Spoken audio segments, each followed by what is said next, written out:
This episode is brought to you by John Blake Sales Breakthrough Solutions, helping you to at least double the amount of leads that you get that convert into paying clients. Welcome to the Master Dealmaker's Secrets podcast. And now, here's sales growth strategist, John Blake. Welcome to Master Dealmaker Secrets. I'm John Blake. This is episode 159, and today we are going to be talking about 7 strategic advantages that you get from presenting your quote as opposed to just emailing it. So presenting your quote, presenting your fee outline, presenting your proposal, whatever it is that you call it. I always recommend that you don't call it a quote or a proposal, that you'd be better to call it an action plan or a fee outline. That's by the by. So we'll get into that discussion in a minute. But if in the meantime you have got clients or potential clients that you've spoken to but haven't actually converted into paying clients yet, you've presented a proposal, hopefully, or you've sent them a proposal or a fee outline or a quote, and they haven't converted into an actual paying client yet, I want you to head over to johnblakeaudio.com, and what I've got there is a resource for you that you can use to convert those unconverted fee outlines or proposals or quotes. So most people have got so much business sitting there in the proposal sent column of their CRM, and this is a way that you can convert those particular potential clients into paying clients. And what you'll get is a 15-minute training where I walk you through the entire strategy, and what it will allow you to do is then use the framework. What you'll learn is exactly what to say when you call and ask them if they're ready to go ahead. You will also get exactly what to write in your emails, because if you can't get them on the phone, of course, you're going to need to send an email. And exactly when to email and when to call over a 90-day period.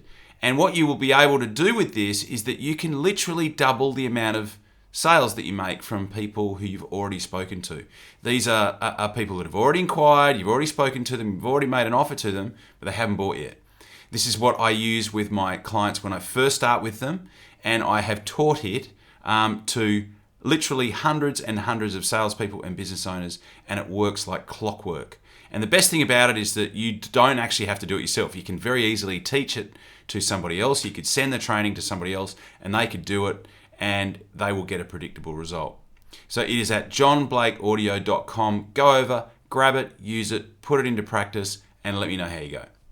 Okay, so we're going to talk about the strategic advantages of presenting your fee outline, your proposal, or your action plan or quote or whatever you call it, and why that's a good idea. So the first thing to understand is that there is so much to be gained from actually making a time to go through your fee outline with somebody in person. These days, in person can be on Zoom. It could simply be giving them a call. So we sort of look at good, better, best, right? So good is simply giving them a call and having that as a touch point and giving them the heads up that you're just about to send them their outline, right? So it gives you an opportunity to calibrate, to let them know that it's coming, so that they expect it. Because if it doesn't rock up, which it might not, because so many of anything that we send an email can go through to junk. They might not get to, they might not see it. It might go to an EA and she might miss it or whatever. So there's all sorts of things that can go wrong. So just giving them the heads up that it's on the way, or even texting them that it's on the way can be valuable, just to make sure that they know that it's coming. All right. So that's good. Just give them a call, let them know it's coming, and then send it through. Better is if we can get them on a Zoom call. And if we can get them on a Zoom call and we can go through it with them on the Zoom call, so we can share our screen, show them the outline, and go through and show them each of the different points that relate to what we talked about. And then best is if you, especially if it's like a really big order, you probably want to go through that with them face to face, if that's possible. If it's not possible, they're not in the same state as you or whatever, then going through it on Zoom's fine. But there are so many strategic advantages through doing this. I want to get into this in a second.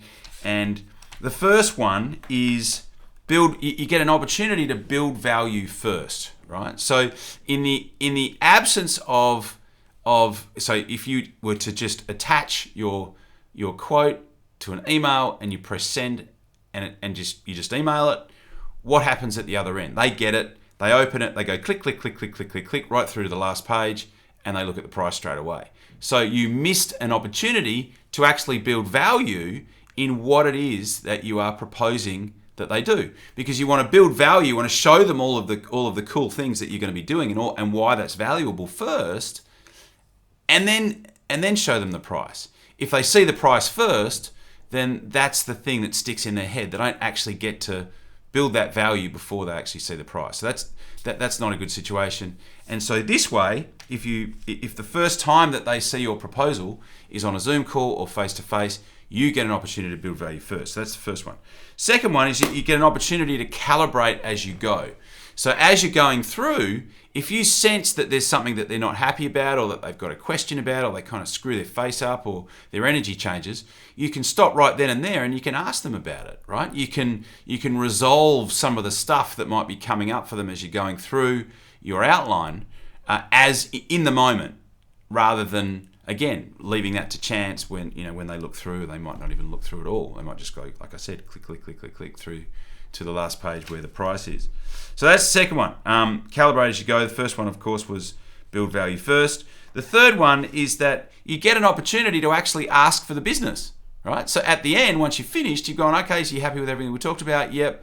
Okay, great. So, and assuming, the other thing that I haven't brought up yet is that it's great to have a choice of yeses, right? So an option A or an option B, because then it becomes a yes or a yes close, rather than just a do you want to go ahead or not. So give them an option of option A or option B, as opposed to would you like to go ahead or would you not like to go ahead, right? So you get an opportunity to ask for the business. So you can get to the end and go, cool, so you're happy with everything we talked about? Yep. All making sense to you? Yep. Can you see that that's going to help you? Can you see that it covers off on all the things that we talked about in our initial discussion? Yes, great, awesome.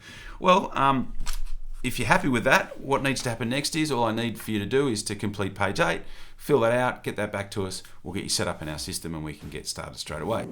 A lot of people who listen to the podcast want to know what we do over at Master Dealmaker Secrets. And effectively what we do is we work with sales professionals and business owners all over the world who are seeing massive increases in their top line sales revenue. So we help business owners and sales professionals to effectively focus on the 3 key drivers to growing sales revenue in your business. The first one is controlling the message that you send out into the marketplace so that potential clients see and hear and read what you do as an opportunity as opposed to your competitors.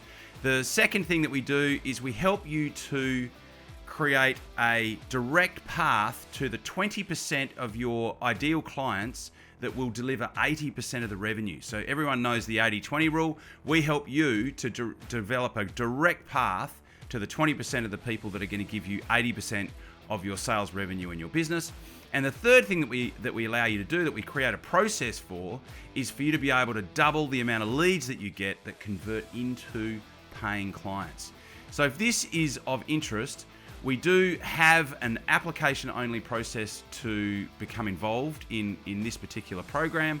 And to get to there, all you need to do is to go to johnblakescall.com. So it's JOHNBLAKESCALL.com, and there's a couple of questions to answer there. And then what you'll do is get on a quick conversation with me, and I can find out a little bit more about what you've got going on in your business and see potentially whether what you are doing would be a fit for what we could help you with. And at that point, I can extend an invitation if it's a fit, and you can make the choice to come on board or not. So that's the opportunity. That would be the next step if you're looking at how you can take things to the next level. If you're enjoying what you're hearing on the podcast, if you're getting value from it, I invite you to do that, and I will look forward to talking to you. The website is www.johnblakescall.com. Talk to you soon. So it gives you an opportunity to ask for the business. If you just email it, you don't get an opportunity to ask for the business. The fourth one is it gives you an opportunity to confirm the next contact point. So if for whatever reason they're not ready to make a decision straight away, like they might be getting some other fee outlines, some other quotes, whatever, you can make a time to talk to them again. So you can actually make a specific day and a specific time when you are going to be talking to them, and they can make a micro commitment as to what that day and time will be, because that is a micro commitment is a small step in the direction to do business with you.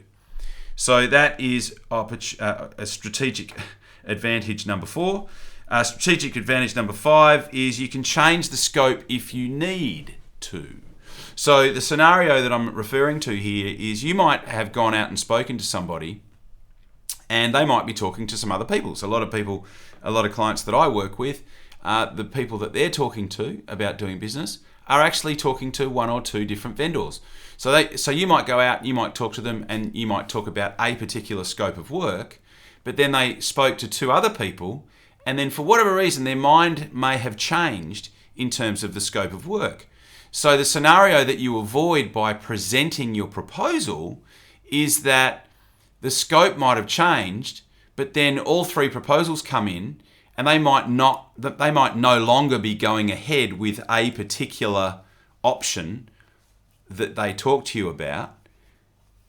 But then your quote comes through, and it's still got that option in there, but the other 2 don't have those options in there. So the example that comes into my head right now is I have a landscaping client, and so the scope of work that you put together might have included some decking, right? So they just say they were going to include some decking. But then they talk to the second person and the third person, and in between the time that they spoke to you and they spoke to the second company and the third company, they changed their mind on the decking.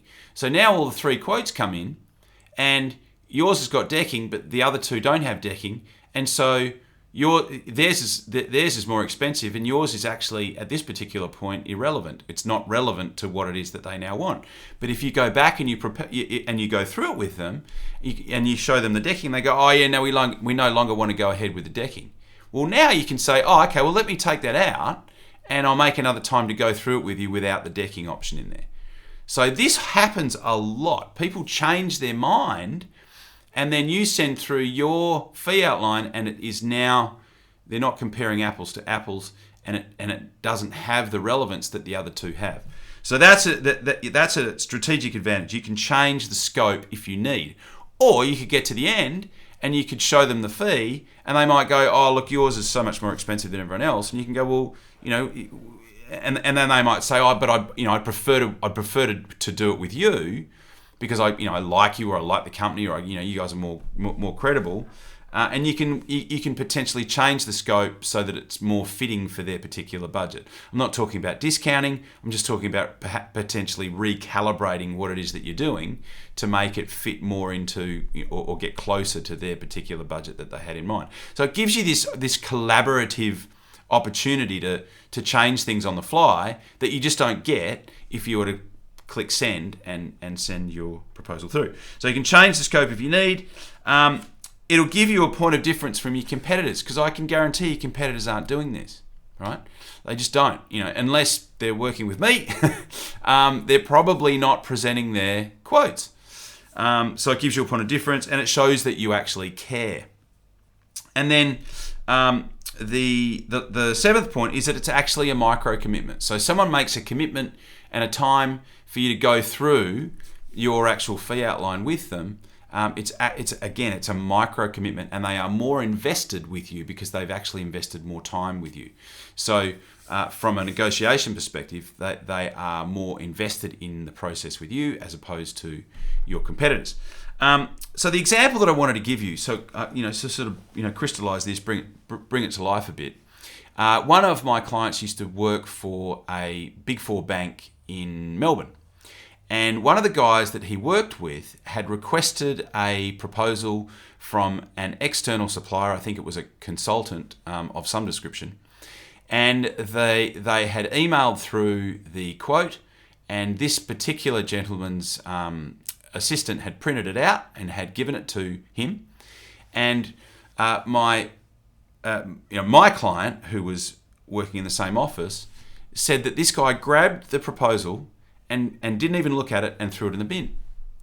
And my client said to him, "What are you doing? Why did you just throw that proposal in the bin?" And he said, if it's not important enough for this guy to come in and actually go through it with us, then I don't want to do business with him. So he just discounted, like, without any other consideration. He just chucked it in the bin simply because the guy that put the proposal together hadn't bothered to actually go through it with them as a potential client. So it can make a massive difference. I'm hoping that having shared that with you, you can now make this a priority. I cover off a lot of this in the training and in the mastermind group that I work with. So if you want more, there's a whole strategy around how to actually present a proposal to somebody, and there's a whole other strategy on how to actually structure a proposal that has the highest likelihood of converting. So these are all things that we talk about in the Arise Mastermind. If you are interested in chatting about how I can potentially help you on that level, then you are more than welcome to simply go to my website. Easiest way is to just type into Google John Blake Sales, and I will come up and you can flick me through a message and we can chat about it. But as always, thank you so much for listening. I hope you get a lot out of today's session, and I look forward to talking to you on the next podcast. Cheers. You've been listening to Master Dealmaker Secrets with John Blake. Subscribe to get more in-depth strategies and maximize your sales process with new episodes every other week. And double your inquiry to sale conversion with the lead flow you already have. Go to johnblakeaudio.com for his exclusive, free, no fluff audio training and companion PDF guide.